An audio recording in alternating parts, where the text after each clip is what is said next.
I hope I am audible to all of you. Yes? Yes, Prabhuji. Thank you. So we were discussing last time also that what did he see? So this was the pictorial of the same thing which I explained last time. So you can just see that he saw the Supreme Lord, Krishna, along with all the other incarnations, expansions, amshas, etc. The center, and like a moonshine or sun like sunshine, he saw Antaranga Shakti, which is comprises of all like Samvit, Sandhini, Ladini, etc. All Antaranga Shakti. And then he saw Maya, Bahiranga Shakti, behind the Supreme Lord. And beyond that, what did he saw? The material, the conditioned souls of the world are affected by that Bahiranga Shakti.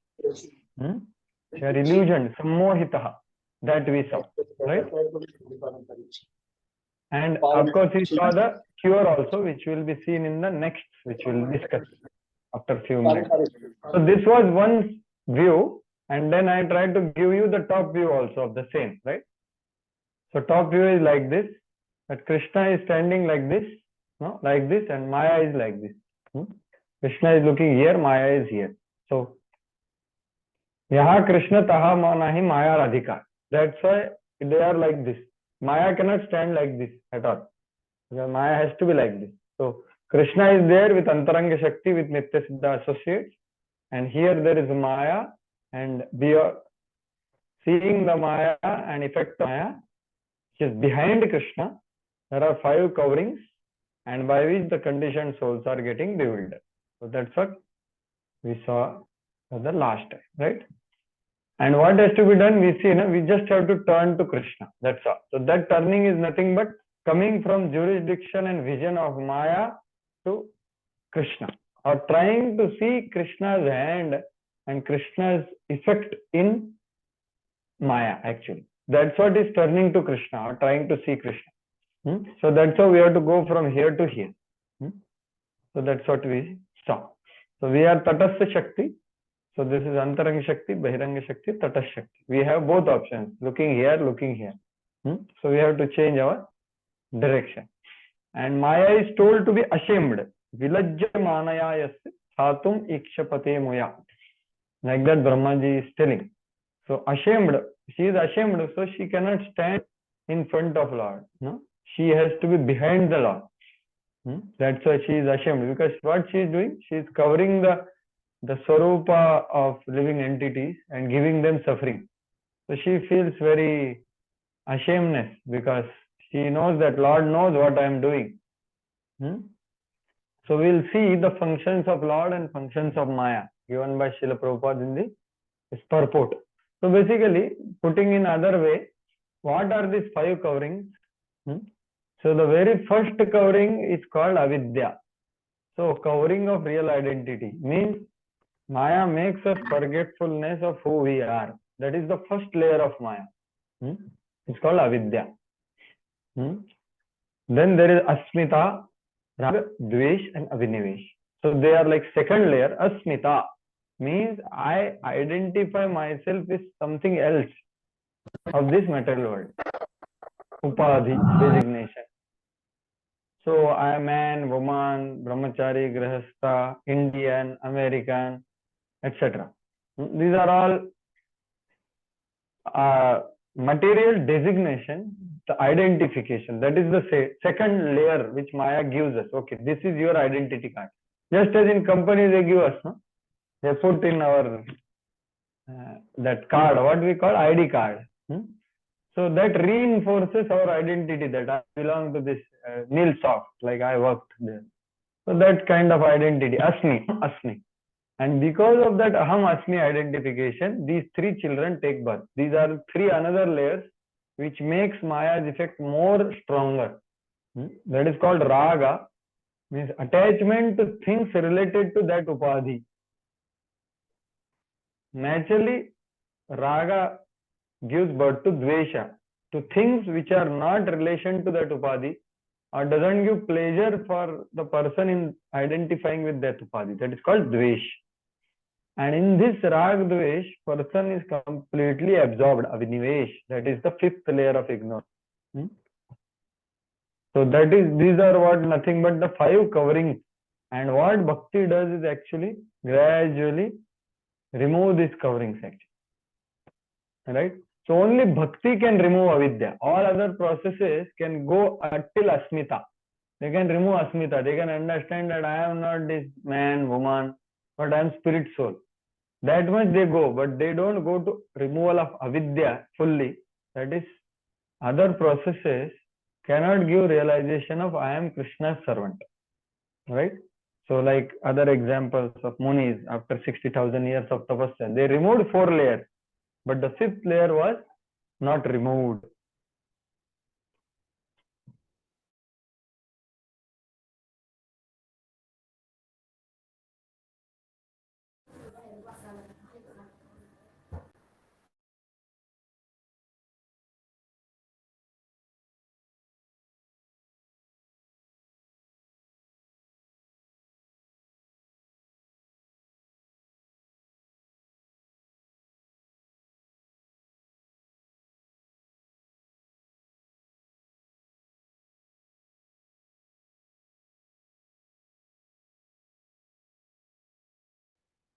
So many layers, more than 5 layers are coming in our discussion also. So this is the nature of material world actually. It creates inconveniences to approach Krishna. That's the nature of this world. But anyway, so I hope am I audible and you are able to see the slides. Right? Yes, Prabhu. Yeah. Thank you. So this is how these 5 coverings affect us. Going further, so actually as Prabhuji, you are not visible.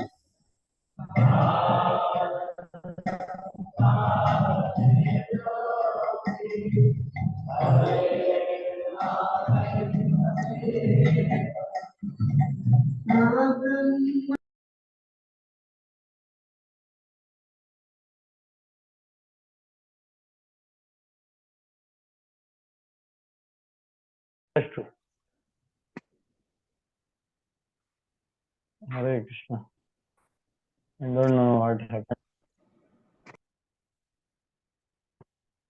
Okay. Am I audible at least or not audible also? Audible, Prabhuji, audible, you are Prabhu. audible and visible. Only audible. Okay. Audible, Visible also. also. To see the screen also. Yeah. So now it is. So basically this disease, this is the core disease which has to be clearly understood. And it is called kartrutvadi, kartrutmavadi. No? So this I am doer, I am possessor, or I am knower. These are the rogas. Ahankar manifest in these 3. So there are some things which are mentioned here which you can read, and just I will mention few statements about it. That the false ego is the core disease which the conditioned souls have, and it gets reinforced if we do certain actions with that upadhi. So we must carefully avoid those activities or do those activities under direction of Guru, by which we will act under our constitutional position. So otherwise one can never be satisfied with this disease. Whatever amount of possessions, positions, prestige, or hunger of false ego cannot be satisfied. And what is humility? Is actually humility is to act or become free from influence of false ego, not from false ego. We cannot become free from false ego without mercy of Guru and Krishna. But we can see the influence of false ego in our consciousness. So what is that influence? So these are Trigunatmak Abhiman. So through 3 modes, false ego makes us think like this. What are these things? I possess something. This is tamasic ahankar. When person has pleasure of possessions which he has some possessions of this world. So that is called bhoktrutva. Another little advanced ahankar is I am the doer. I have so many followers. He has power of people.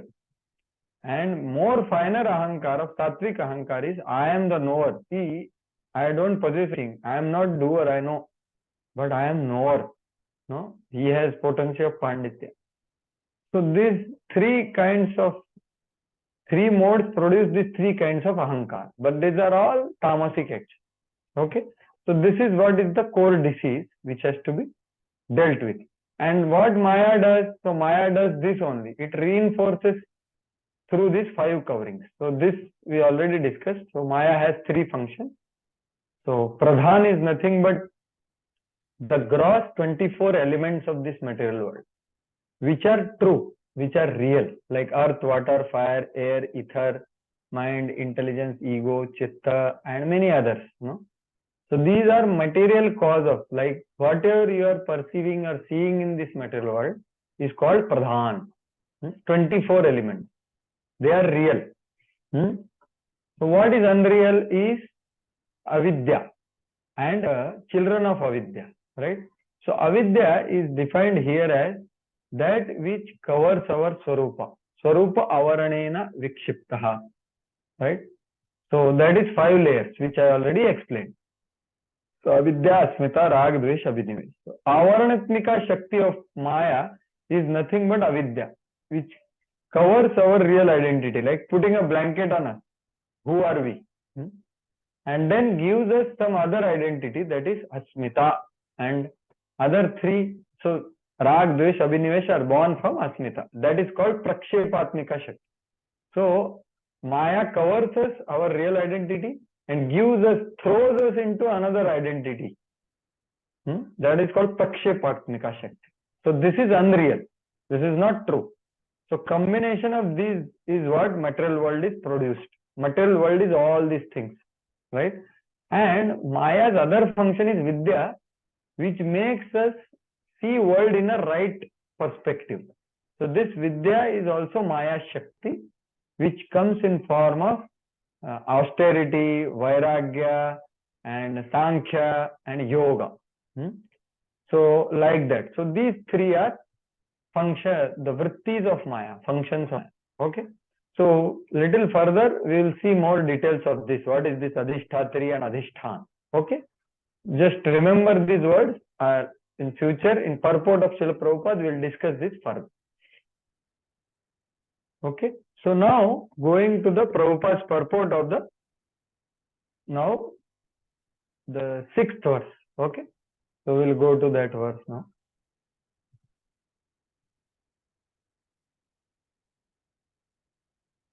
Hare Krishna. So, yeah.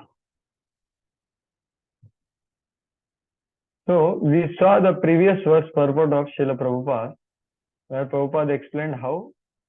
Yeah, we saw this verse purport. Yeah. So Bhakti Yogena Manasi, we saw the purport. So Prabhupada explained us that he saw the full Supreme Lord, not the partial vision of Brahman or Paramatma, but the absolute vision of personality of Godhead, right? So that we saw. And he saw the person, Purusha. And the analogy of moon and everything was discussed. So that need not discuss again. Moonlight is there with the moon. External energy is compared to darkness.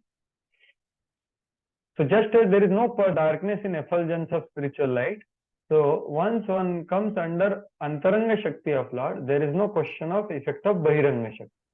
So Bhakti Yoga is a function of Antaranga Shakti. So we saw all these things last time. So now we go to the next verse, purport of Srila Prabhupada. Very important verse and purport. Because it is clarifying tattva of us, right? Jiva tattva. So yaya sammohito jiva atmanam trigunatmakam. Paropi manutenartham tatkritam chabhipadyate.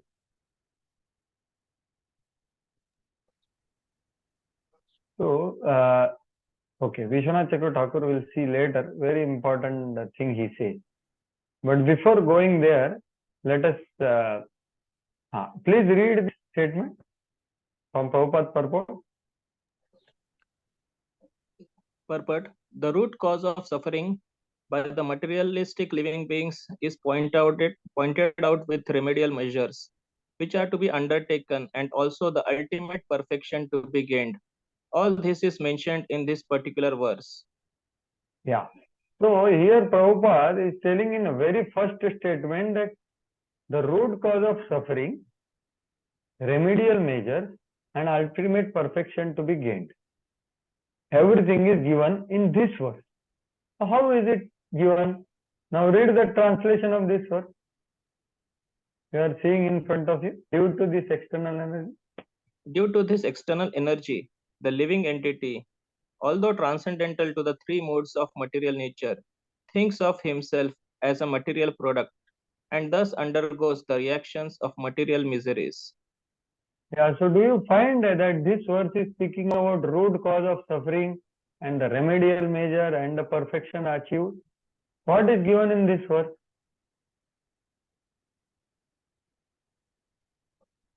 So the root cause of suffering. Yes, root cause of suffering is given. What is that? He thinks himself as a material product. Yes. Perfect. Sammohito. Yeah, this is the root. But where are other two things given?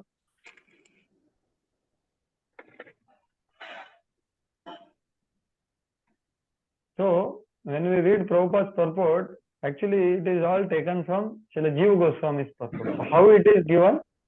Prabhupada explains that actually in the purport. Otherwise, it's very difficult to understand. And Prabhupada is not saying that next verse. See, next verse, the remedial measure is given and the perfection is given in the next to next verse. But Prabhupada is saying that all this is mentioned in this verse. How it is, let us try to understand. Because this is all from the purport of Srila Jiva Goswami. Right? Yeah. So, please read this now. And due to this unholy contact, the pure spiritual entity suffers material of material nature. The living entity misunderstands himself to be a material product. This means that the present perverted way of thinking, feeling, and willing under material conditions is not natural for him. But he has his normal way of thinking, feeling, and willing. The living being in his original state is not without thinking, willing, and feeling power. It is also confirmed in the Bhagavad Gita that the actual knowledge of the conditioned soul is now covered by Nishyans. Thus, the theory that a living being is absolute person, impersonal Brahman is refuted herein. Yeah. So here what is told, so Jiva Goswami's purport if you read, Prabhupada is taking from there. So first point he is establishing is that see, living entity is thinking or misunderstanding. Means what? He has power of thinking, feeling and willing. Eternally is there with the living entity, whether it is conditioned, whether it is perfected. He has his own power of thinking, feeling and willing. Means he has individuality. So that's how it is concluded that theory that living being is absolute impersonal Brahman is refuted. Right? So this is about the Mayavadis or impersonalists who say that living entity has to merge with Brahman. Then his individuality is lost. So this is the thing. So why it is told here is, once the eternal existence of the Supreme Lord and living entity is established, then the remedial measure will be told, right? The Lord is completely beyond Maya and beyond effect of Maya. But here in this verse is called, what is told? Jiva is sammohitaha. So Jiva is Maya vash or under Maya, but Lord is beyond Maya. So it is establishing the fact that there is eternal difference between the Supreme Lord and the living entity. Right? So because of the eternal difference, then remedial measure is nothing but bhakti. So that's how it is mentioned in this verse. So this is what is Jiva Goswami's comment. So this is very, very essential because Mayavadis, they say that in Vyavaharik Satya you have to deal with this thinking, feeling, willing. Once you merge, there is nothing thinking, feeling, willing. No. So that's what is here told. So going further, now you see what is the function of Maya. Yeah, read this. The present conditional state is due to the influence of the external energy, which means that the illusory energy takes the initiative while the Supreme Lord is aloof. The Lord does not desire that the living being be illusioned by external energy. The external energy is aware of this fact, but still she accepts a thankless task of keeping the forgotten soul under illusion by her bewildering influence. The Lord does not interfere with the task of the illusory energy because such performances of the illusory energy are also necessary for reformation of the conditioned soul. An affectionate father does not like his children to be chastised by another agent. Yeah, these two analogies are given by Prabhupada. So we'll come to that. So now what Prabhupada is explaining here from Jiva Goswami's purport is that how is it that Lord is allowing Maya to create problem for living entities? Because she is a reformer. She is doing a thankless task. What she is doing is making conditioned soul in forgetful condition. But this is necessary. That's why Lord is not interfering with the activities of Maya, although Lord knows that Maya is covering the reality, for the conditioned soul. So Prabhupada is giving two examples. Like affectionate father is there. His son is very, very, not hearing anything from the, he's not studying, he is not getting proper activities. So what affectionate father does, instead of himself directly controlling him, he puts that son under a care of some teacher, right? A severe man who will punish him. But it's not that the father is enjoying that. So similarly, the Supreme Lord does that. So that is affectionate father's action to reform a severe son, who is not actually obedient to the goodwill of father. So that is the first example Prabhupada is giving for action of Maya. Action of Maya is like father is putting, son is not studying.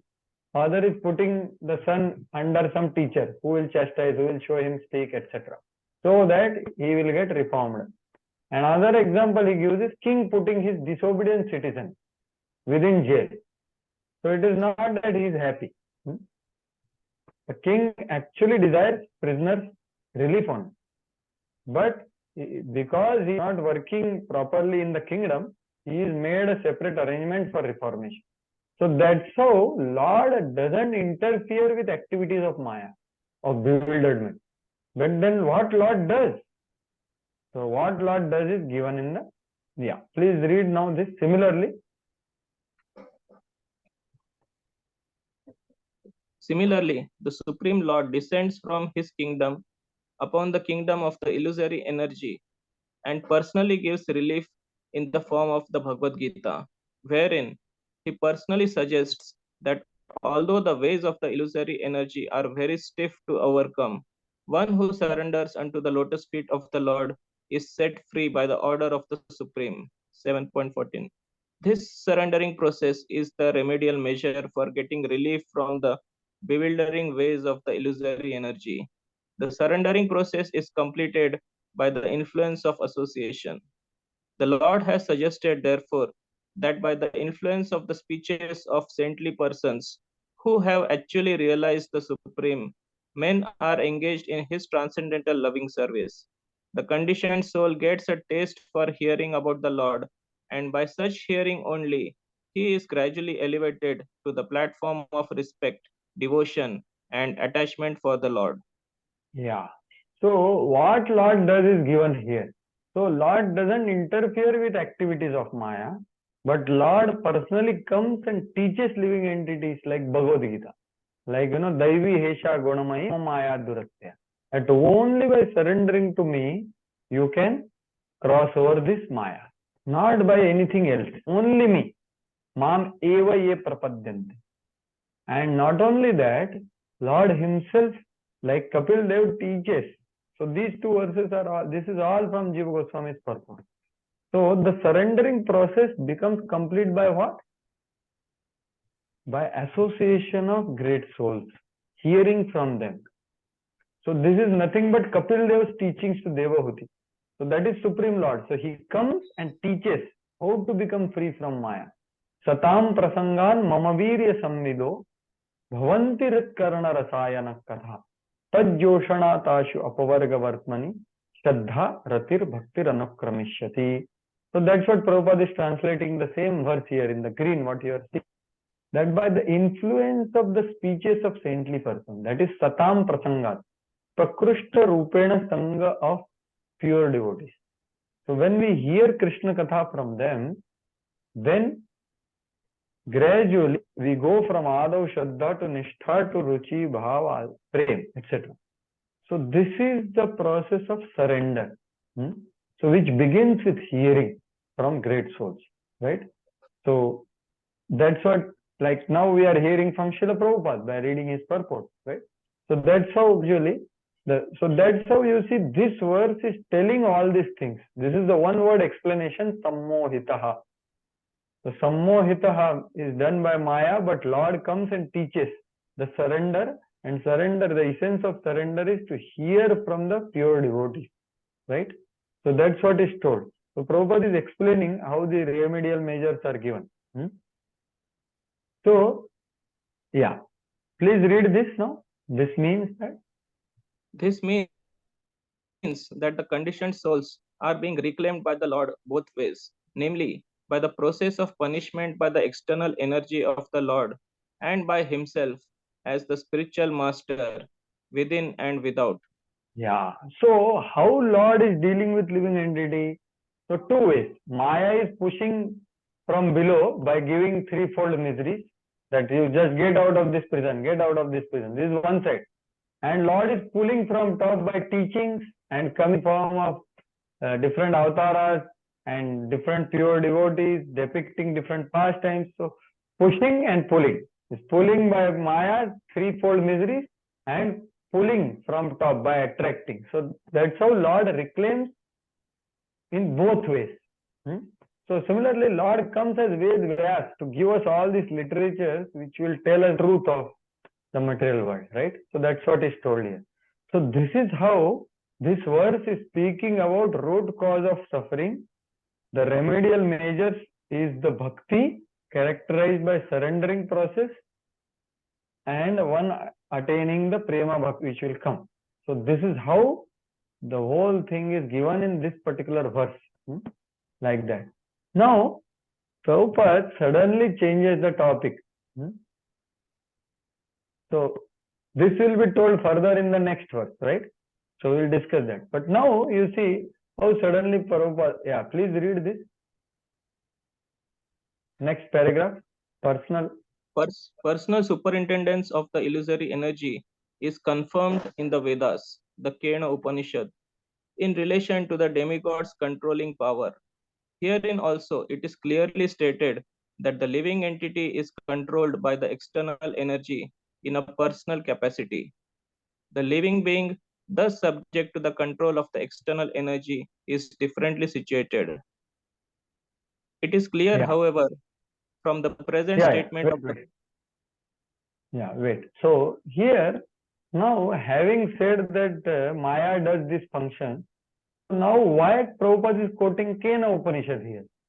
Because there is one pastime which you have heard this statement that, the grass cannot move without the sanction of the Lord.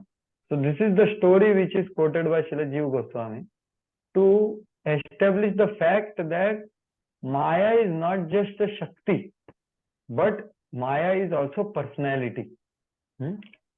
Herein it is clearly stated that the living entity is controlled by the external energy in a personal capacity. What does that mean? Means what? Maya also has it is not just the Shakti of the Lord, which is mentioned in Bhagavad Gita, right? We hear 1 chapter, Bhumirapo Lova Yo Khammano Buddhire Vacha, etc. So there Lord says that this is my external energy, right? But it is person also. So that Bhumi, Rapo, Nalo, Vayu, Kham is part of the Adhishthan Maya or the matter. But Adhishthatri Maya is what a person who is controlling that matter. So that's why he is quoting this Kena Upanishad. So this story shortly is like this, that the Devatas and Asuras were fighting with each other, and Devatas emerged victorious by mercy of Supreme Lord, empowerment of the Supreme Lord. But Devatas became so proud, so Lord detected that pride and came in a disguise of a Yaksha there.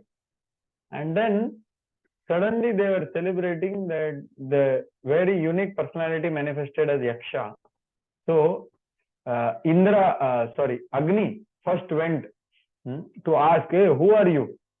Then that Yaksha asked, who are you? You tell me. So Agni told, you don't know, I am Agni. I am controlling the entire fire in the whole creation. So that Yaksha said, okay, you take this grass and try to burn this grass. So Agni tries full capacity, but Agni cannot do anything. So Agni gets bewildered and goes back. Then Vayu comes, the same thing happens. Vayu also boasts himself, his power, but he cannot move the grass by full capacity of his, the wind which he creates, but it cannot move the grass at all.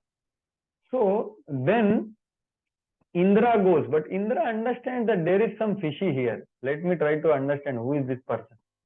But before Indra reaches, the Yaksha unmanifest.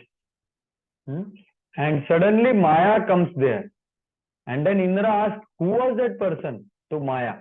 And Maya tells that Yaksha was the Supreme Lord. So this is the story quoted by Srila Prabhupada here to establish the fact that Maya is also personality. Maya is not just the energy of this matter of earth, water, fire, air, ether.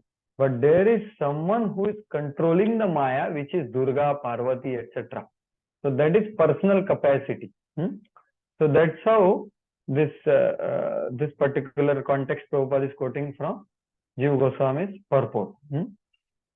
Going further, it is clear, however, from the present statement of the Bhagavatam that the same external energy is situated in an inferior position, right? We saw that it is behind Maya. So Durga Devi is behind, right? She is affecting people who are not seeing towards Krishna. The perfect being or the Lord cannot be approached even by the illusory energy, who can only work on living entities. So we know that pastime of Durga Devi, when Lord Ram was crying in separation of Sita, Durga Devi got bewildered. Is he Lord? Is he real Lord? Then she went to see and everything. So she gets bewildered. But Lord can never get bewildered by Maya. So that's what he told here. So then Prabhupada is doing Mayavat Khandan. Yeah, please read this part. Therefore,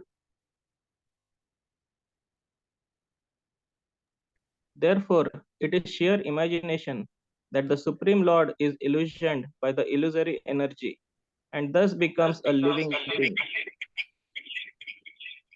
Mayavat Khandan.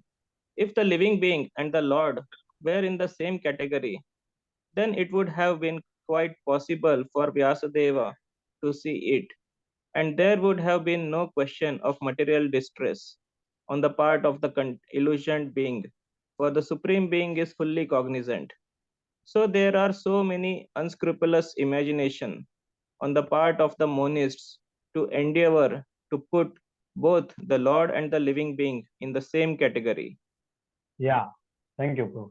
So here what is being told is that Mayavad is what? That everything is Brahman. Even avatars are Brahman only, they say. So Prabhupada is telling here that is not the case. The Supreme Lord can never be covered by Maya, but a living entity can be covered by Maya. So there are so many unscrupulous imaginators of part of Monists. Monists means Advaitavadis. Advaita means they say that Supreme Brahman is everything.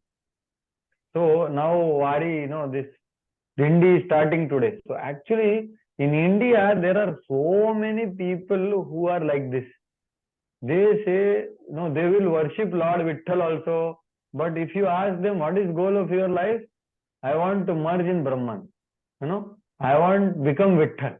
Like that. So this is all bogus philosophies are here refuted by Vedas. Because if that would have been the case, then Vedas would have seen it. So what is this Mayavad philosophy? So just see this illogical philosophy, but they say it in a very logical way. What they say is Brahman is the only Satya and Jagat Mithya. This material world is false. It is not real. So, but we don't say that material world is false, but we say that it is illusory. But they say that it is real. They say it is illusion. No, it is completely mithya. So then if you ask them what is Avatar, what is Lord Vitthal or what is Ram, so they say that Brahman comes under mode of goodness, then it becomes Avatar. When that Brahman comes under mode of passion, that becomes Jiva. And then Brahman comes under mode of ignorance, becomes this Jad. You know, this Jad matter in this world. So that's how they say. And in ultimate reality, everything is one. That is Brahman. So this is their foolish philosophy. And if you ask them why you are worshipping them, oh, this is all for Vyavarik Satya, you know. Because we are not so advanced now, first we have to worship something, by which we come to the transcendental Paramarthik Satya, where there is no duality, there is no Lord, there is no Jiva, there is only one Brahman, that's all. So these are all so many unscrupulous imaginators. So Jiva Goswami takes many pages to refute them based on this particular verse.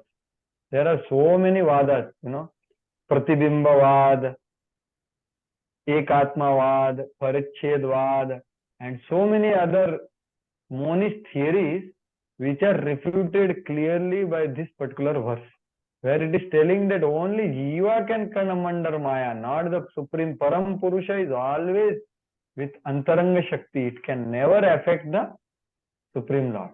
So that's how this verse is refuting that also.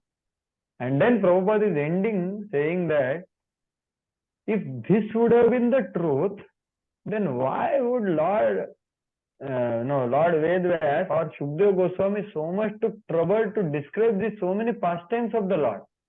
Right? Bhagavatam is telling all about Lord's so many incarnations and pastimes. So Prabhupada is saying that had the Lord and beings being same, Srila Shukdev Goswami would not have taken trouble to describe the transcendental pastimes of the Lord. For they would have all the manifestation illusory energy. So this is how Mayavad Khandan is done here in this verse by Srila Prabhupada by quoting from Jiva Goswami's purport. And Vedvas is clearly saying at the beginning of Srimad Bhagavatam, establishing the fact that Jiva and the Supreme Lord are eternally individual. And Jiva came under Maya, not the Supreme Lord. So that fact is clearly told here. So that's how this purport, Prabhupada is very nicely explaining. He just wrote first statement. If you understand, it's very difficult to understand how it is given in this particular verse. Right? Cause of suffering, remedial measures, and the ultimate perfection to be gained. But it is given, when we read the explanation, it makes sense in a right perspective. You know? So that's why, these all things are given. So by surrendering process, by hearing from great souls, one attains prema bhakti. So this is the perfection.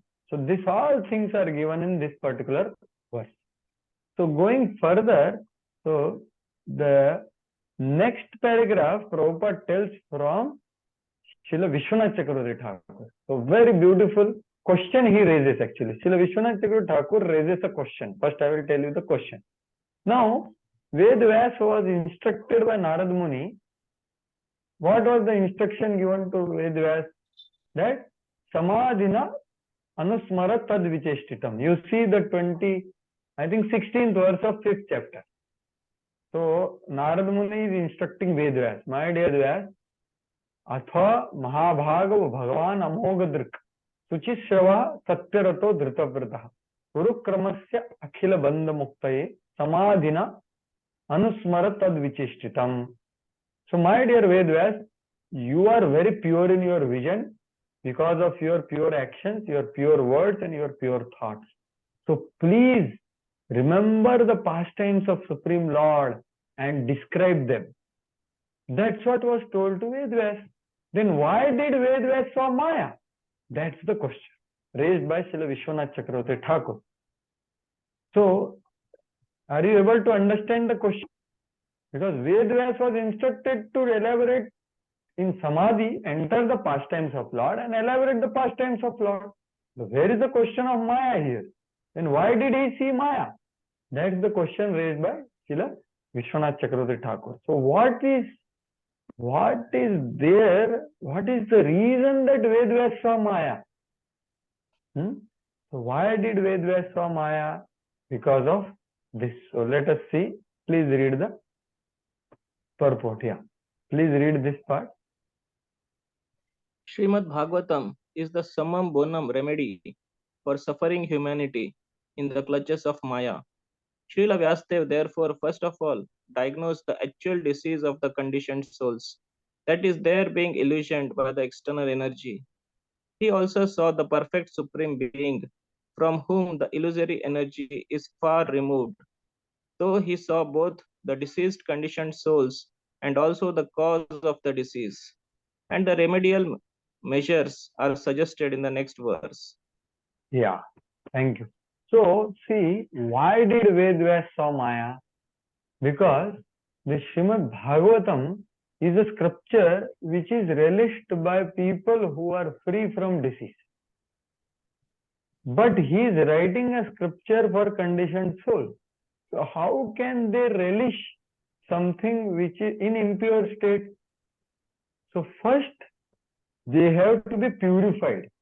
So their disease has to be diagnosed first. And then the disease has to be displayed.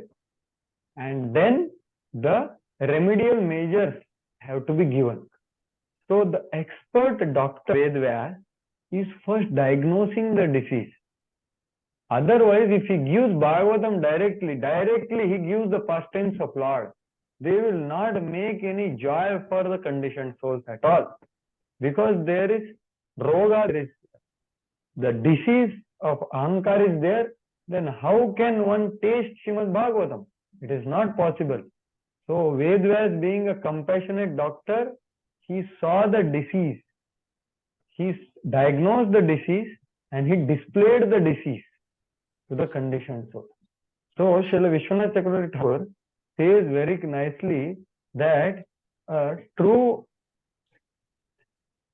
presenter of Srimad Bhagavatam follows Vedvyas. He doesn't directly speak only the pastimes of Supreme Lord in 10th canto. No. He speaks the disease of the conditioned soul and makes them understand. It displays it to them that this is the disease and this is the remedial measure and this is how gradually you will go ahead and actually relish Srimad Bhagavatam. So that's why Vedvyas saw the disease condition of the living entities affected by Maya. So this is what Prabhupada is telling in that purport. So this Maya, as we saw, is just let us see here.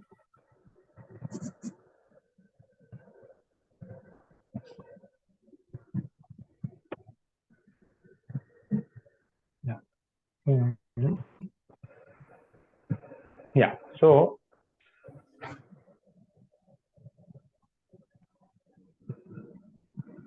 yes. Fine. So this is how the disease. So disease has to be clearly understood. It has to be displayed, and it has to be. Then the cure remedial measures has to be given. Just like you go to doctor, for example. Then doctor is so expert. If he just comes and sees your nadi, let us say, and he says you take this medicine. How many of us will have faith in that? Without any speaking, if he says, simply seeing you, he will say that, Prabhu, just do this and you will get cured. Will you get faith on that? Not many of us, right? Because first, we want to know whether doctor understood our disease or not. And he will ask, okay, what is happening to you? Is this happening? Is this happening? Means what?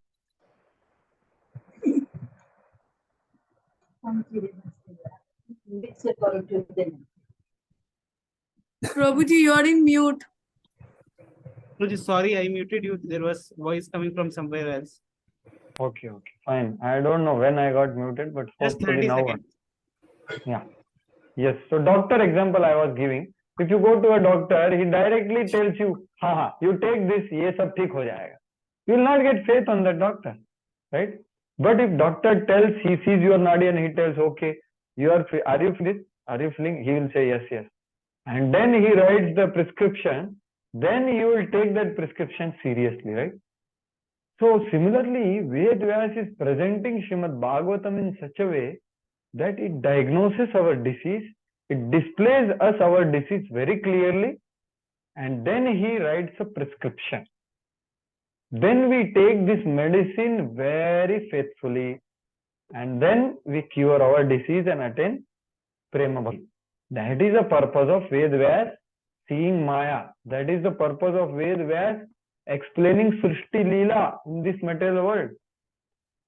Right? Before going to Ras Leela, there is Srishti Leela in first canto, second canto. You will see second canto, Srishti Leela will come 3 times. Why it is being told? Because the disease has to be diagnosed clearly and understood clearly. The greatness of the Lord has to be grasped clearly. So this is the tradition, this is the authentic way of presenting Srimad Bhagavatam. So there are people who are not following Ved Vyas and presenting Bhagavatam only 10th canto, very nicely entertaining people. But no, Ved Vyasa's method is not like that. Ved Vyasa's method is, you go from first canto to 10th canto and try to grasp the subject matter, try to understand the disease, try to cure the disease. That's the whole point of mentioning this, Srila Vishwanath Chakravarti Thakur comments that why did he saw Maya? Conditioned souls are affected by Maya. So he saw the disease and he wanted to communicate the disease very properly. So that's what is the Sambandha Gyan told in this particular verse. The last part, okay, this is also from Jiva Goswami, but I think we have already discussed that. Let us see. Yeah. So thus the Lord and living beings are simultaneously one and different. Okay, so Jiva Goswami is concluding the Achintya Bhed Abhed philosophy here. So there is oneness in Supreme Lord and living entity, and there is difference also. So there is eternal relationship between Lord and living being, which is transcendental. So that's how he is ending the purport. And what Srimad Bhagavatam does, Srimad Bhagavatam treats the conditioned soul with a aim of that goal of life. That goal of life means attaining Krishna Prema. So Srimad Bhagavatam, going through first canto very systematically, it will treat us without our knowledge. And how we take this, that is given in the next verse. So next verse is nothing but the Abhideya Tattva, right? So yeah, you see the link is given here. Anartham upashamayati yaha adokshaje sakshat bhakti yoga tamcha apashyat. Means what? Ved Vyas not only saw the disease of conditioned soul, but he saw the solution also. Anartham upashamayati means that will mitigate, reduce the anarthas. That is what? Sakshat bhakti yoga. That also he saw. Means what? He saw the remedy. He also saw the medicine for that disease. He saw Bhakti Yoga, which destroys the existence. So, Ved Vyas saw medicine. What is that medicine? So, that is the next verse, which is Abhideya Tattva. Anarthopashamam sakshat Bhakti Yoga madokshaje lokasya janato vidvas chakre satvata samhitam. So, I will request all of you to recite after me. You can keep yourself unmuted only. You can recite after me. Anarthopashamam sakshat Anarthopashamam sakshat Bhakti Yogam adokshaje Bhakti Yogam Asya janato vidvans Asya janato vidvans Satvata samhitam. Yeah. So please read the translation.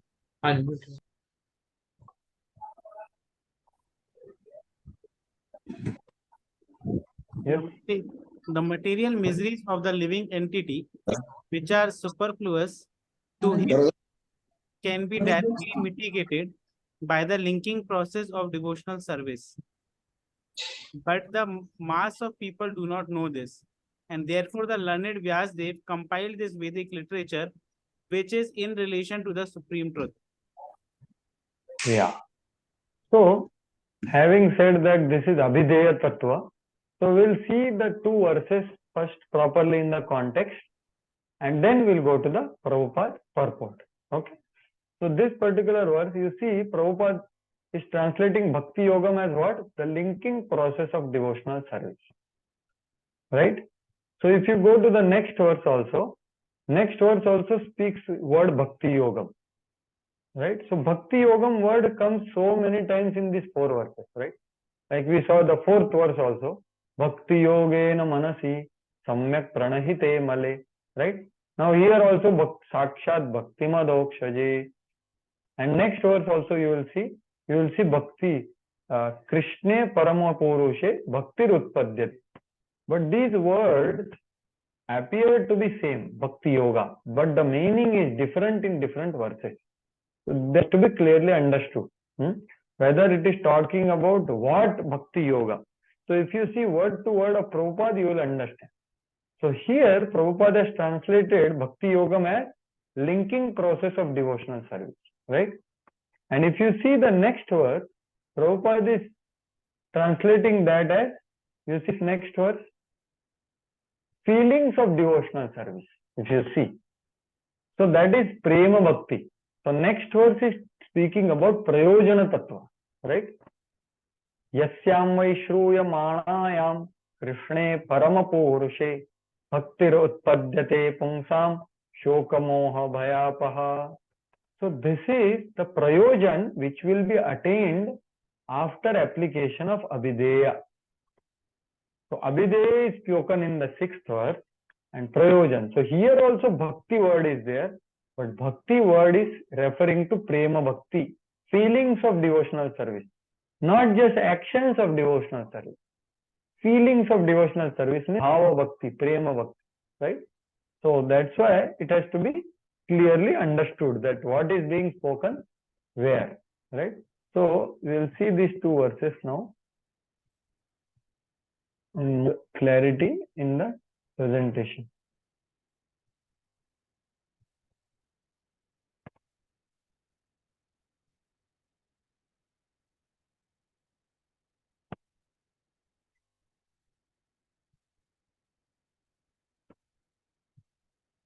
Yeah. So you are seeing these verses in front of you. So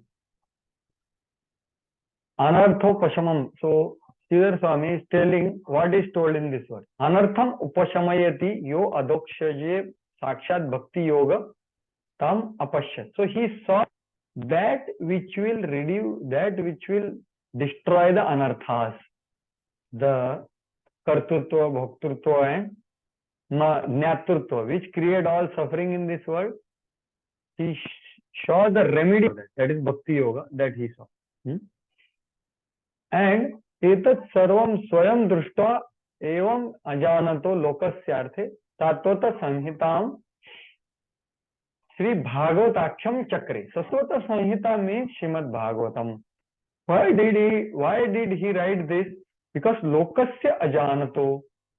So general mass of people don't know this remedy. So he immediately saw the remedy, but he wrote the remedy. So just as a doctor also writes the prescription, so similarly Vedvyas wrote the remedy for all of us. That is Srimad Bhagavatam. Satvata Sanhita is nothing but Srimad Bhagavatam. So tad anena shloka trayena Bhagavat artha sankshepato darshitaha. So see, Sridhar Swami is saying that these three verses are telling the conclusion, the Srimad Bhagavatam. Hare Krishna, please mute yourself from disturbances. Stokatrayena. So this is the entire meaning of Bhagavatam, right? And then the next verse is telling the prayojana, how it will reduce the anarthas, how it will destroy the anarthas. Samhitayam anartha upashamakatvam darshayati, means it depicts the potency of destruction of anarthas by this verse, the 7th verse, right? By shuyamanayam kim punah shrutayam iti artha. Shuyamanayam means what? One who is in the process of hearing. So this I hope you understood the previous verse with the word, right? So now yasyam means tatvata sanhitam, whose vaishyanayam means those who are engaged in hearing this tatvata samhita. What happens to them? Krishne paramu purushe bhaktir utpadyate. So Parama Purusha is nothing but Krishna. That bhakti in that means prema here. Utpadyate means it is not coming from somewhere else. It manifests in the heart. Along with that happens Shoka Moha Bhayapaha. It destroys the three things. Shoka, lamentation of the past. Moha is illusion of the present.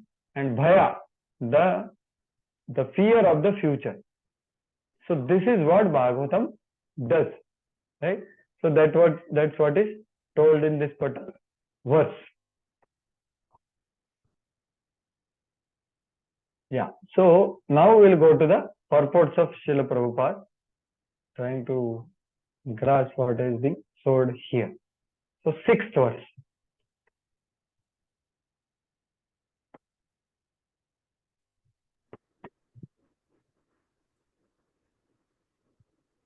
Yeah. So please read the translation again. The material miseries of the living entity, which are superfluous to him, can be directly mitigated by the linking process of devotional service. But the mass of people do not know this, and therefore the learned Vyasdev compiled this Vedic literature, which is in relation to the supreme truth. Yeah. So Prabhupada, in outset of his purport, you will see, he directly quotes what Vedvyas saw. If you see, Srila Vyasdev saw the all-perfect personality of Godhead. This statement suggests that the complete unit of personality of Godhead, including his parts and parcels also, he saw therefore his different energies, internal, marginal. So he gives the entire vision. So this is all from Vishwanath Chakravarti Thakur purport. So we will read that directly. So what did Vedvyas saw now is told. So yeah, please read this. This is Vishwanath Chakravarti Thakur. He saw.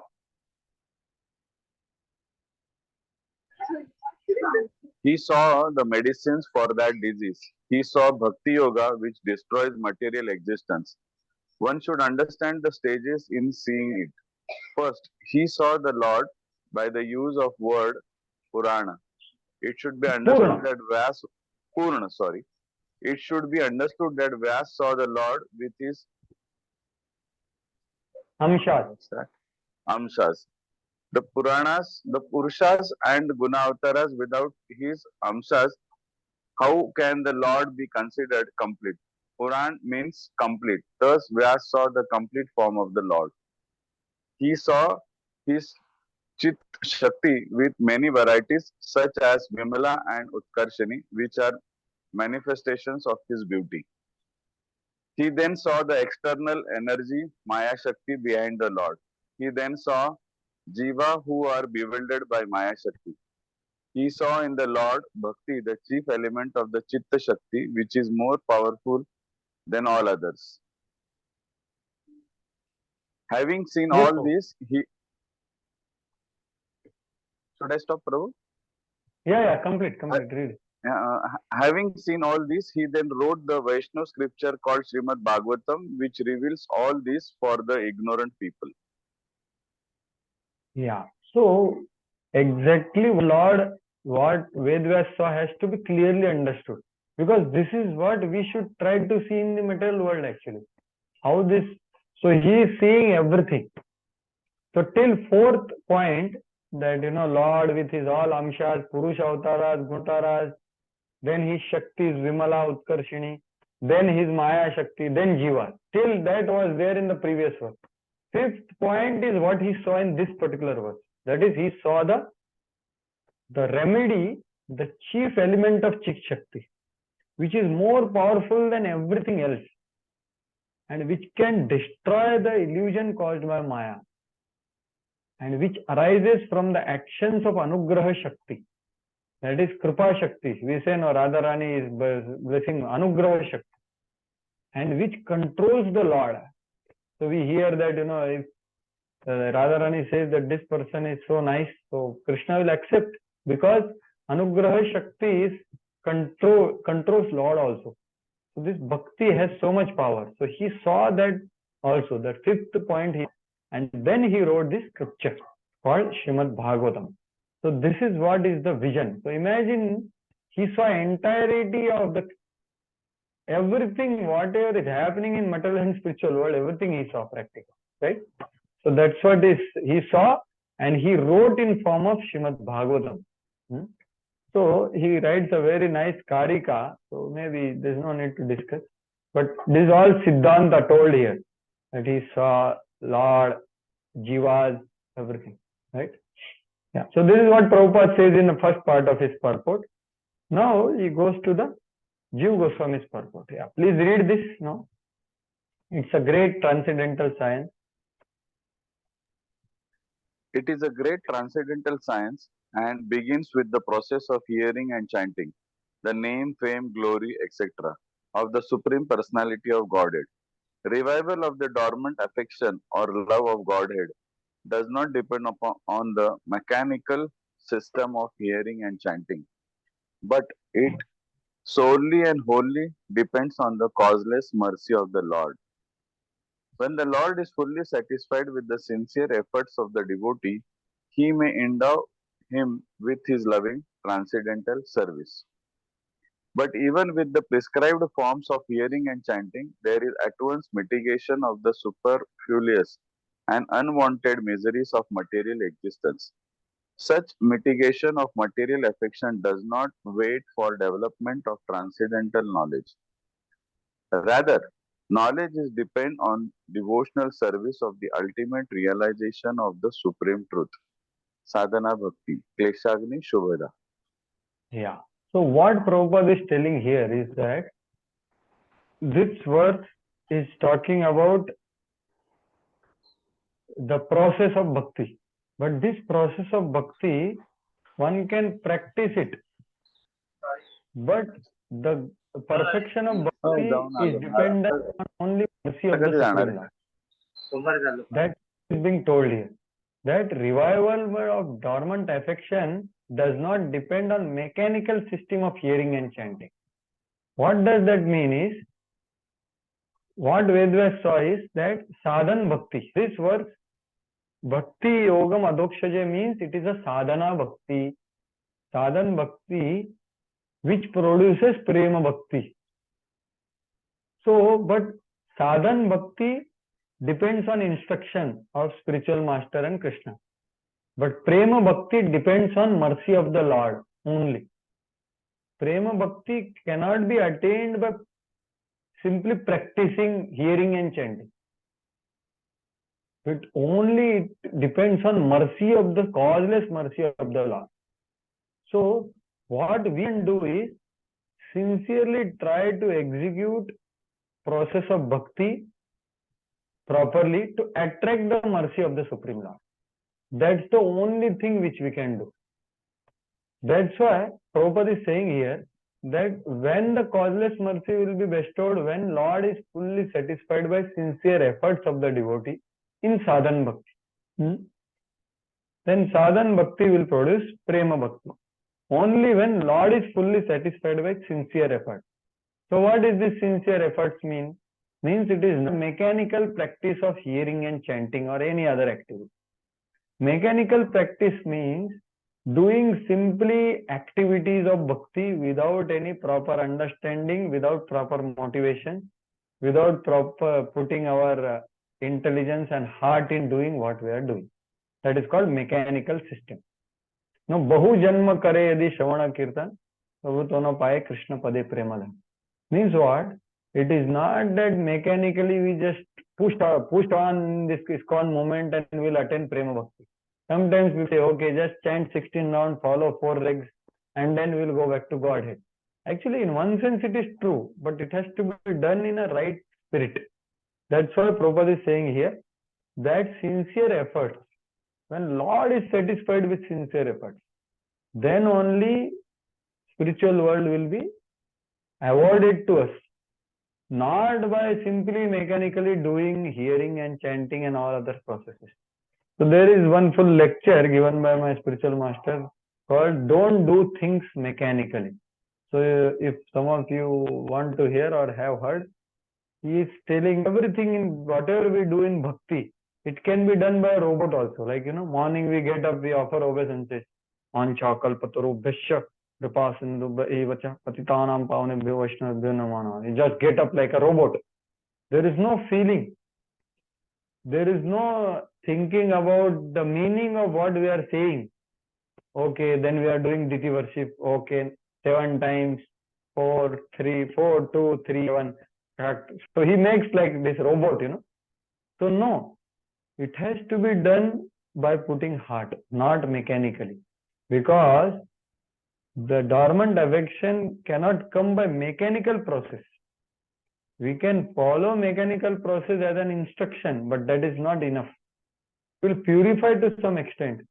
Unless otherwise we put our emotions, put our heart in practicing the angas of bhakti, which are given by Rupa Goswami, that will not attract the mercy of Lord. That will not constitute the sincere efforts. So that's what is being told here. Basically, the point is that sadhan bhakti can be practiced under instruction of Guru and Krishna. But the prema bhakti awakens by the mercy of the Lord, because it is anugraha shakti. So that's Vedvyas saw at the last. Anugraha shakti, which is most powerful shakti. But that shakti is seen. So we practice our sadhana not mechanically, not managerially, not just to do it externally. What to do? I cannot do. I have been in ashram. I have to do this for that man. No, karna padta hai. Not like that. That is not going to bring out the result which is mentioned here. It has to be done with the sincere efforts to attract the grace of the Supreme Lord, grace of the spiritual master, pleasure of the spiritual master and Supreme Lord. That's the essence. And that's what actually, see, the definition of sadhana bhakti given by Rupa Goswami is kriti sadhya bhavet sadhya bhava sa sadhana vidha nitya siddhasya bhavasya prakatyam hridi sadhyata. So he is defining sadhana bhakti by this, that the practices which result in creating bhava bhakti is called sadhana bhakti.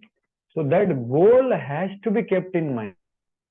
So that is what is the first point of Prabhupada here when he is saying this. And second point what he is telling is that you will experience destruction of misery even in the stage of sadhana bhakti. Like we know from Bhakti Rasamrit Sindhu that there are 6 characteristics of Shuddha Bhakti. Kleshagni, Shubhada, Moksha Lagutakrit, Sudurlabha, Sandrananda Visheshatma, Shri Krishna Karshani Sasa. So they manifest in the practitioner as he progresses in devotional service. So in sadhan bhakti, one can experience Kleshagni and Shubhada. So that's what Prabhupada is saying. Such mitigation of material affection does not wait for development of transcendental knowledge. So one doesn't have to reach the stage of bhava or prema to experience the kleshagni. Kleshagni and shubhada can be experienced at the state of sadhan bhakti. But that is not the goal of practitioner of sadhan bhakti. He doesn't simply want to be good and just reduce the misery. No, his goal is to attain prema bhakti. So Prabhupada is telling the potency of bhakti is kleshas go away. So that's why we have to see our devotion practicing that whether when I came to Krishna consciousness, the miseries which were coming to me by my mind and senses are reducing or not. Because that is something which is the result of proper practice of devotional service. Proper practice of pure devotional service. So if it is not happening, then we have to see that our process has some discrepancy. Because the process, if practiced properly, gives results accordingly. So that is what is being told here. So it is not a mechanical process. So this is about Abhideya, which is extremely essential, and knowing the potency of Anubhava Shakti and what Vedvyas saw and how we should not actually mechanically practice this process, but trying to attract the mercy of the Lord and spiritual master and Vaishnavas by sincere efforts in the 64 angas of devotional service. And the essential anga in that is what will be told in the next verse actually. So next verse is telling the prayojana as well as the now having written medicine, how to take medicine also is given in the next verse, right? So that's what we will see. Now next verse, Yasyam Vaishuyamānāyam Krishne Paramapurushe Bhaktir Utpadyate Pungsaha Shvamoha Bhayapaha. Yeah, read the translation again. Simply by giving oral reception to the Vedic literature, the feeling for loving devotional service to Lord Krishna, the Supreme Personality of Godhead, sprouts up at once to extinguish the fire of lamentation, illusion, and fearlessness. Yeah. So in this particular verse, the process of receiving Srimad Bhagavatam is also given. That is Shruyamanayam, means what? Engaging, hearing, receiving the message of Srimad Bhagavatam. Apart from that, prayojana is told. What is the prayojana? Yasyam Vaishuyamānāyam Krishna Paramapurushe Bhaktir Utpadyate Pungsaha. Pungsaha means practitioner who is Shruyaman, who is in the process of hearing. Krishna Paramapurushe Bhaktir Utpadyate. He develops feelings of devotional service in his heart. So this is nothing but prema bhakti. That's why Prabhupada is translated as feelings of devotional service. And what else happens apart from that? Anushangik phal or the side effect is shoka moha bhayapaha.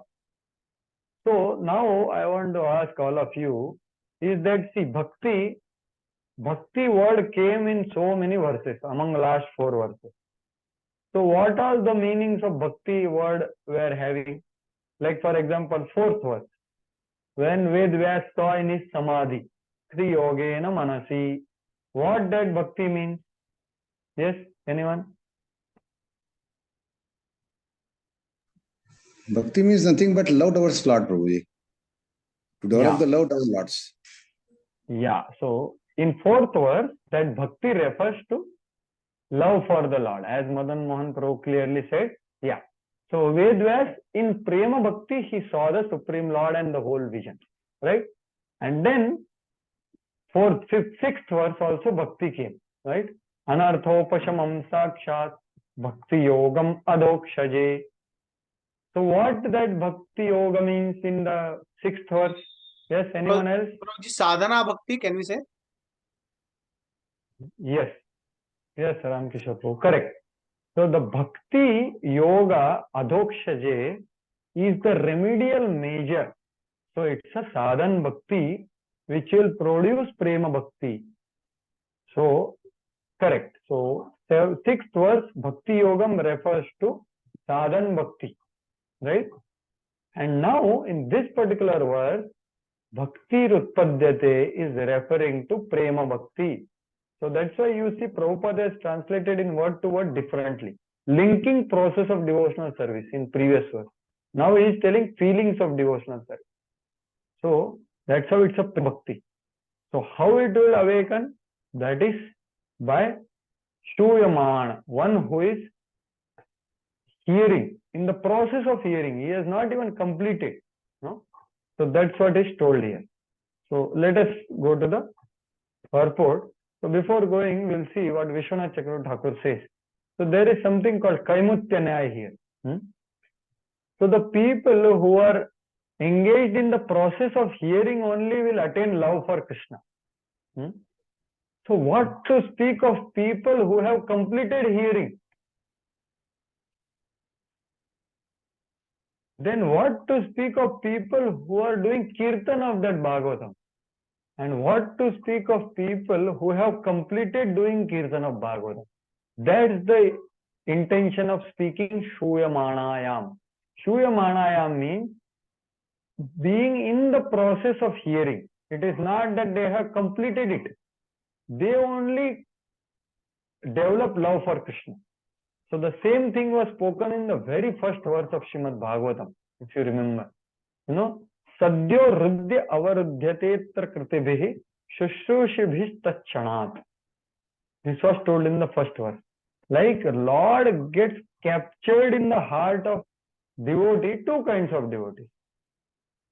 In the first verse of Srimad Bhagavatam is told, I believe second verse, no? What is that? No. Sadyo Rudya Avarudhyatetra Kritibhihi and Shushrushabhihi. So Kritibhihi means those who are perfected, pure, accomplished people. So they capture the Supreme Lord because they are in the Prema level. But Shushrushabhihi means those who are eager to hear Bhagavatam. They have suddenly developed a taste for hearing Bhagavatam. Lord enters their heart, and Avarudhyate means captured actually. So that's why this process is important. The whole purport of Srila Prabhupada is on this very process of hearing. So let us see this process. So Prabhupada elaborates this on. So someone who is simply hearing develops love for Krishna and his Shoka Moha Bhayapaha starts going. Then what to speak of one who has completely heard? And then, so that's what Vishwanath says, if you see in his purport. Kaimutya is told. What to speak of then greater effect if one engages others in hearing? What greater effect in speaking? And what greater effect will have engaging others in speaking about the Bhagavad? So he also quotes. So this already I explained. And destruction of samsara is an unsought result for the devotees. Nevertheless, the devotees also achieve this. So, Shoka Moha Bhayapaha means what? This is in essence all the kinds of miseries which we experience in the material world. So past, whatever happens, we do lament about it. I lost this. So the misery of the past. The misery of the future is because of fear. And misery in the present is because of illusion, moha. So any misery remains? No. All times, all kinds of miseries are distracted by hearing Srimad Bhagavatam, or one who is in the process of hearing Srimad Bhagavatam. So all other processes also are practiced for reducing misery only, like karma, jnana, yoga, but they don't destroy shok, moha, bhaya. But the process of bhakti characterized by hearing destroys shoka, moha, bhaya without even desiring it.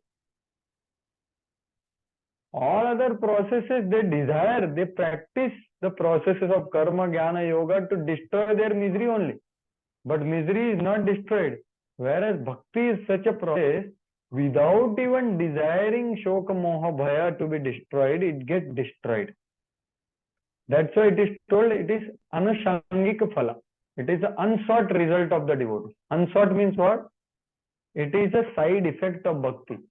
The main effect is Krishna Prema.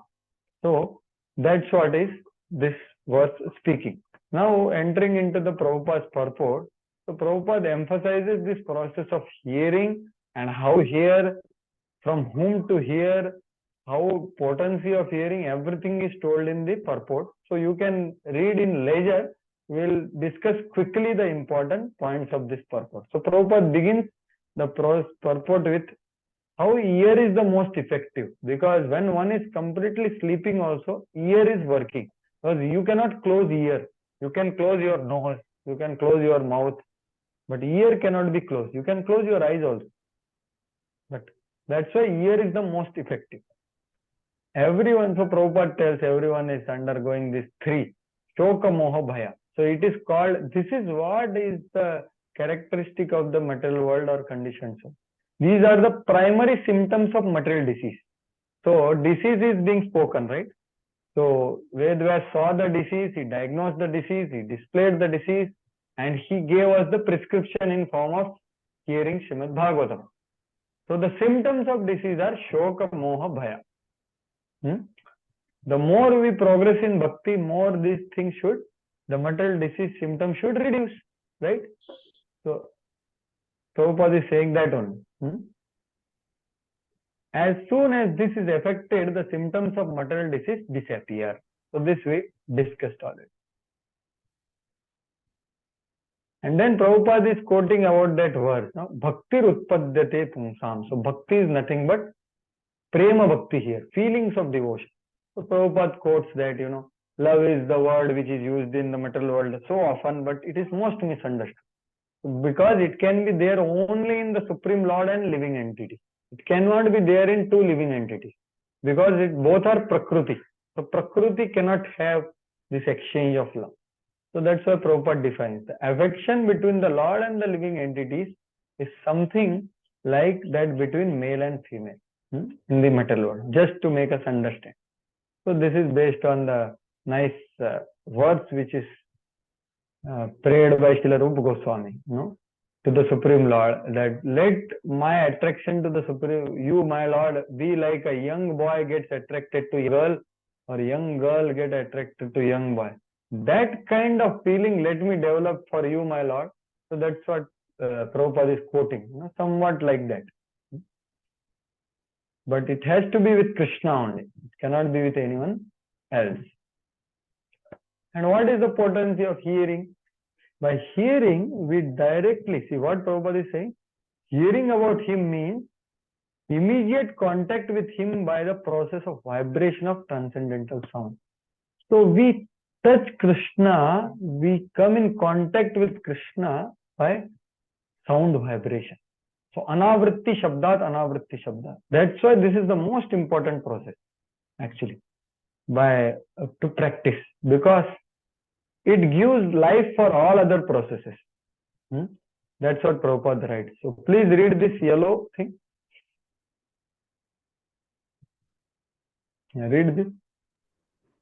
As mentioned before, a living entity develops a sort of complexity by material association, and the illusory engagement of the material body is accepted as an actual fact. Under such false complexity, the living entity being under different categories of life become illusion in different ways. Even in the most developed stage of human life, the same illusion prevails in the form of many isms and divides the loving relation with the Lord and thereby divides the loving relation between man and man. By hearing the subject matter of Srimad Bhagavatam, this false complexity of materialism is removed and real peace in society begins, which politicians aspire for so eagerly in so many political situations. Yeah. So Prabhupada is using this word, sort of complexity. What is this complexity? Is nothing but the effect of our interactions with possessions and people in this world, which create complexity in form of shoka, moha, bhaya. So this can be mitigated only by subject matter of Srimad Bhagavatam and discussion on it.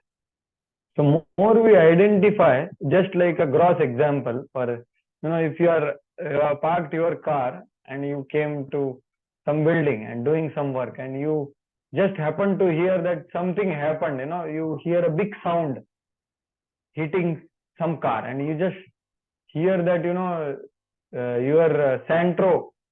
one Santro car is being hit, and then you understand, my Santro is there, so we get more pain than the normal, right? My car is being hit. But the moment we understand, after going, if we see, okay, some other Santro is there, then we don't feel that much pain because it's not mine, right? So actually, that's the fact of the world. There is nothing actually which actually belongs to us. But we become complex in terms of identifying with something. Like you are going in a car, and if it is your car and something brushes, then so much pain happens. But let us say you are sitting behind and Ola is there, and again it brushes, but we will not feel that much pain, right? So it is not that the nature of material world is going to change to not give us miseries. No. The effect on us will reduce by practice of bhakti. Just like we say, the pain is inevitable in the material world, but suffering is optional. Means what? To the degree we are absorbed in Dehatma Buddhi, to that degree we will have effect of suffering. To the degree we are progressing in bhakti, there will be pains, there will be difficulties in our life, but it will not affect us so much, and we will continue going further on the path of bhakti, knowing that this is not, the reality. This I have to endure and progress towards Krishna.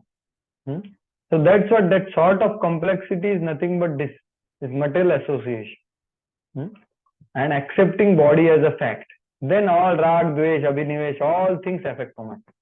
But more we are connected with Srimad Bhagavatam, more we don't get affected by the day-to-day activities of this world, which are inevitable. That's what is the complexity being told. And then Prabhupada telling that what to speak of individually becoming peaceful, Bhagavatam can give peace to even collectively as a political situation. There are so many summits, Prabhupada writes ahead, you will see, there are summits and all, but they can never bring about peace unless they discuss Srimad Bhagavatam. It can be done only by hearing subject matter described in Srimad Bhagavatam about the personality of Godhead. The foolish polity may go on holding peace summits, conferences and hundreds of years, but it will fail to achieve success. So basically, discussing Krishna Katha is the only solution for peace, not simply discussing anything else. We have to discuss all other things, even in our services also. But if discussion of Krishna Katha is kept aside, then there will be many challenges in our relationship. Like my spiritual master said that there can be hours and hours of managerial meetings, but there won't be any relationship between the devotees. But if Krishna Katha is discussed, there will be relationship. Then there will be peace, individually and collectively. Anywhere, in a family, in a temple, in a setting, in a community. This should be the focal point of the practice. That's what Prabhupada is telling. And he concludes the purport saying, the conclusion is that simply by hearing the Vedic literature, Srimad Bhagavatam, one can have direct connection with the Supreme Personality of Godhead, Shri Krishna. Thereby, one can attain highest perfection of life by transcending worldly miseries, illusion and fearfulness. These are the practical tests for one who has actually given a submissive hearing to the readings of Srimad Bhagavatam. So Prabhupada is telling that, barometer he is telling, that have we given submissive oral reception for Bhagavatam, then these things should be happening in our life. Otherwise, we have not given submissive hearing. So So that is the test. It's like a litmus test for this test. So it's already 4:30. So we'll if we will take some discussion, comments, questions if anyone has for some time. Okay. So if anyone has any comment, clarification, they are most welcome to express themselves. And I am very grateful that many of you have put videos on for good amount of time. So thank you all very much, and request others also to do the same. Yes, so anyone has any comment, clarification, question? What we discussed today, very essential subject matter of vision of Vaidvyas. Prabhuji, I have one question. So it is Who said is like speaking? Srila Krishna. Hare Krishna. Hare Krishna, Prabhuji. The question is that in the discussion Bhagavatam, it was said that just by giving here oral reception, that is hearing, love of Godhead has arises. Then actually we are practicing duty for so many years, and we are hearing Bhagavatam classes on Sundays or daily also. But we don't see that love of God is origin in our heart. So what could be the reason? What is the gap there? Actually, you are very honestly expressing yourself, Suryakant Krishna Prabhu. So, what are my reflections on what you said is this: that actually there is one thing that we hear or sit, using our ears. But actually, the process of Shravanam is not just translated in English as hearing. There is certain atmosphere and environment which has to be there in externally as well as internally. Okay. To experience the effect which is mentioned in Srimad Bhagavatam, right? Because it is mentioned in Srimad Bhagavatam, so we have faith that it is there. But what is that? So I will just try to very briefly tell through one slide that what is this,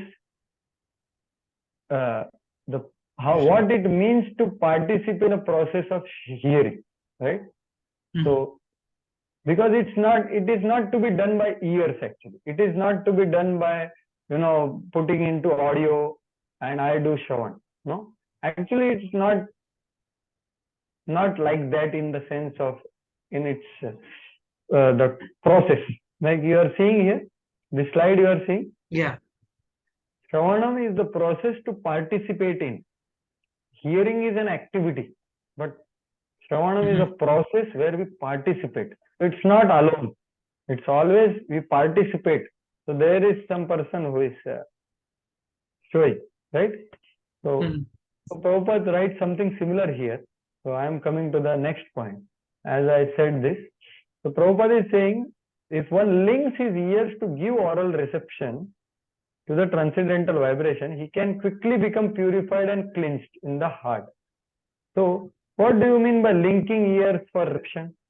Means what? It is just like you transfer something from some other mobile, like Bluetooth, it has to be linked first. Then only transfer happens, right? Similarly, there should be some linking which happens between the speaker and the hearer.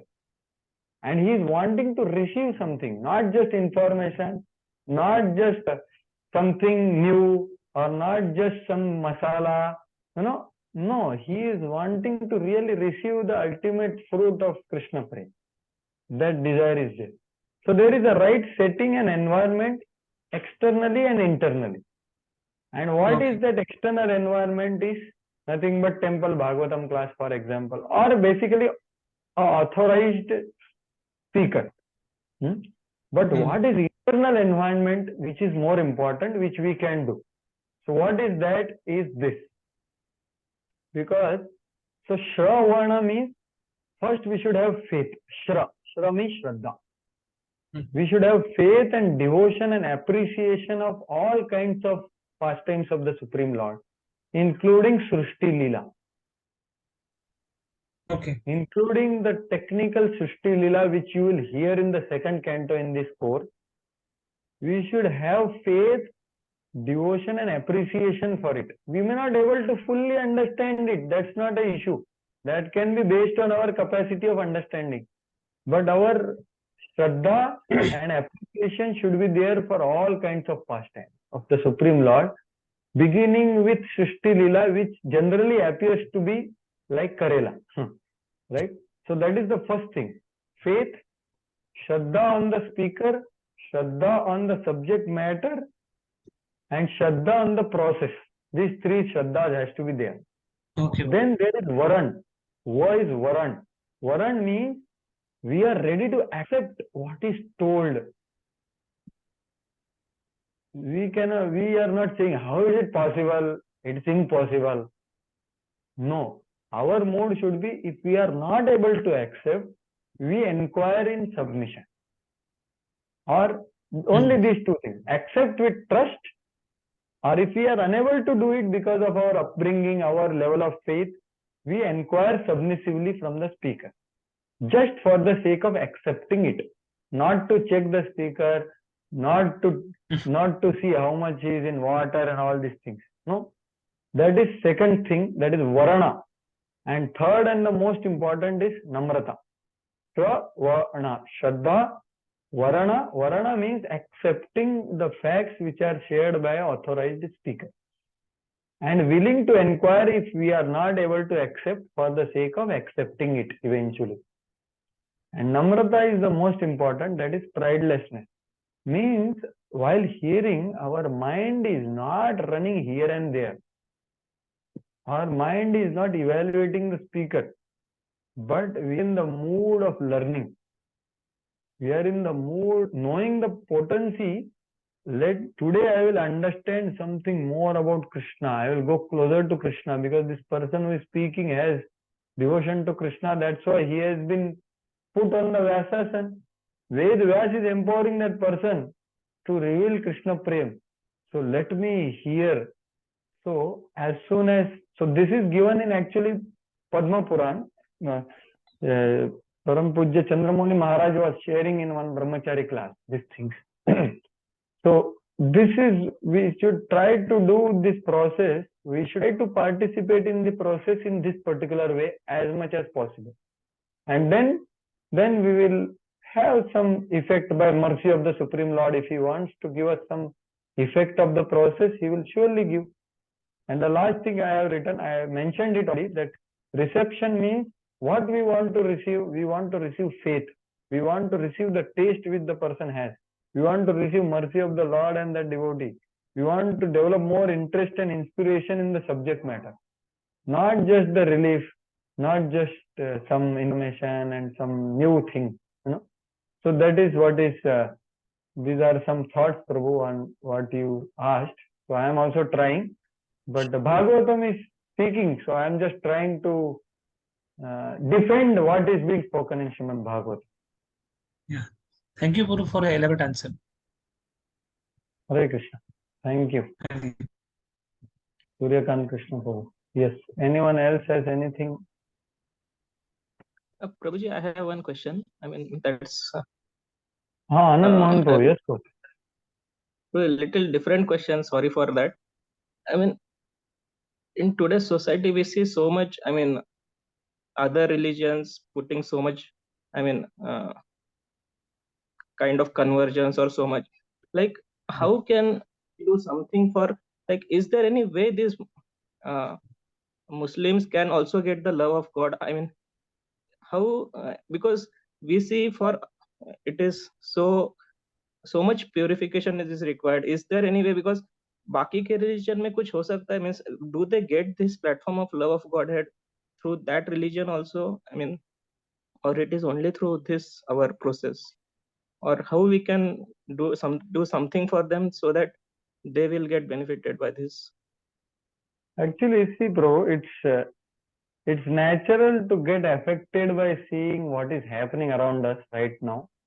I have not heard much, but some things here and there. It's natural to get some feeling there.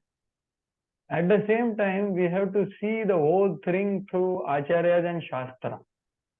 So first thing we have to understand is that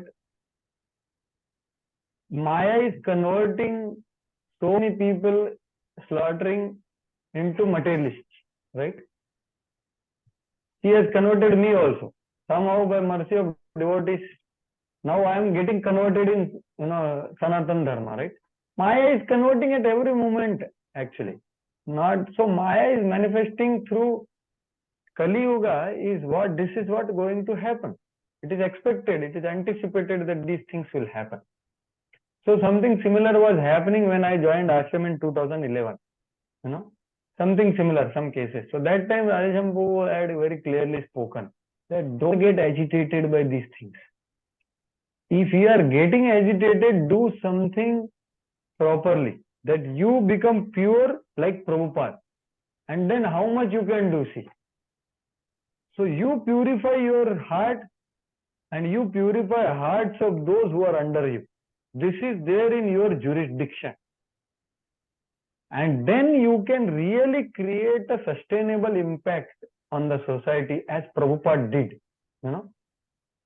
So we have to know the power which works in this world.